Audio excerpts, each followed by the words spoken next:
One person came and told me, while I was doing Dawah, one non-Muslim came and told me, mind your own business. What should I do?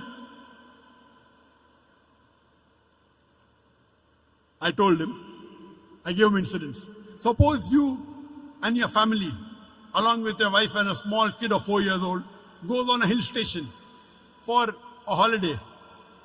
While you're on the hill station, on the hill, when you and your wife are talking, your son, 4 years old, walks away from you and is walking towards the edge of the cliff of the mountain. By the time you realize, he is far away, you can hardly see him. But you say, Ahmad, be careful. But your voice cannot reach there. He's far away. You can see him. While your son is walking towards the edge of the cliff, there's the elderly gentleman standing at the edge of the cliff and admiring beauty. He looks at your son, he smiles, and he continues admiring beauty. You want to shout, oh, mister, save my son. But your voice cannot reach there. Mister, save your son. Save my son, please. Voice cannot reach. The elderly gentleman looks at your son, smiles. He can see your son walking towards the edge of the cliff. After some time, your son falls over the cliff. When you go to that man and tell him, why didn't you save my son? He gives a reply, I was minding my own business. And he's right. He did not push your son, did he? No. Did he tell your son to jump? No. So why should you blame him? He did not tell your son to jump. He did not push your son. Yet you will blame him and tell him, Allah gave him hikmah. He could have saved my son easily. He didn't even have to take a step forward. He only had to stretch his hand and my son would have been saved. Will you blame him or not? Yes or no? You will tell this person, my son is Masoom. 4 years old, he doesn't know. This elderly gentleman could have easily saved him. He says, no, I was minding my own business. When anyone tells you, when you're doing dawah, that mind your own business, tell him, that's what I'm doing. I'm minding my business. It's the business of every Muslim to mind other people's business as far as deen is concerned. Let me repeat. When anyone tells you mind your own business while doing dawah, tell him, it is the business of every Muslim to mind other people's business as far as deen is concerned. Kuntum khaira ummatin ukhrijat linnas ta'miruna bil ma'ruf wa tanhauna 'anil munkar. We are the best of people because we are enjoying what is good and we forbid what is wrong. That is what we are doing. We are doing our duty. We are enjoying the good and forbidding what is wrong.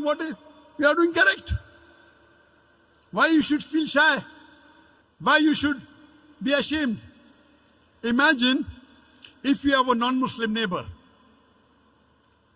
and you don't do dawah to him and he dies as a mushrik. On the day of judgment, Allah will ask him, did you accept Islam? He said, no. He said, no one told me. That's right, but didn't you get the message?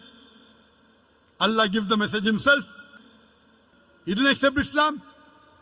He'll go to hell. Allah will ask you, did you deliver the message to your non-Muslim neighbor? And if you say no, you will follow him. You will follow him because to deliver the message to the non-Muslim is fard. If you do not deliver the message to your non-Muslim neighbor, you will follow him and you will also go to hell. Allah subhanahu wa ta'ala says in Surah Al-Asr, chapter number 103, verse number 1 to 3, the criteria to go to Jannah. Rahe Nijat, the way to paradise. Allah says, Wal Asr. Innal insana lafi khusr. Illa alladhina amanu wa amilu salihati wa tawasaw bil haqqi wa tawasaw bis sabr. By the token of time, man is verily in a state of loss. Except those who have faith, those who have righteous deed, those who exhort people to truth, and those who exhort people to patience and perseverance. There are minimum 4 criteria required for any human being to go to Jannah. Number 1 is Iman, belief, faith. Number 2, Amal Salihat, righteous deed. Number 3, Watawasaw bil Haq, inviting people to truth, doing dawah and islah. And the 4th, Watawasaw bis Sabr, inviting people to patience and perseverance. There are minimum 4 criteria required for any human being to Jannah. If anyone is missing, under normal circumstances, you shall not enter Jannah. You may be a very good Muslim. You may be praying 5 times a day. You may be having a mark on the forehead. You may be fasting in the month of Ramadan. You may be giving zakat. You may have gone for Hajj. But if you don't do dawah, according to Surah Al-Asr, chapter number 103, verse number 1 to 3, you shall not enter Jannah. You have to pass in all 4 criteria. If you only dawah is also, all 4 are important. Iman, righteous deed, dawah and islah, and inviting people to patience and perseverance. If anyone is missing, you shall not enter Jannah. All 4 are required. If you don't do dawah and Allah wants you to put you in Jannah, that's Allah's prerogative. He can forgive your sin and put you. But under normal circumstances, if you don't do dawah, according to Surah Al-Asr, you shall not enter Jannah. It's the fard, it's the duty of every Muslim that he should convey the message of Islam to those who are not aware of it. Dawah is fard in Islam. At least a part-time da'i.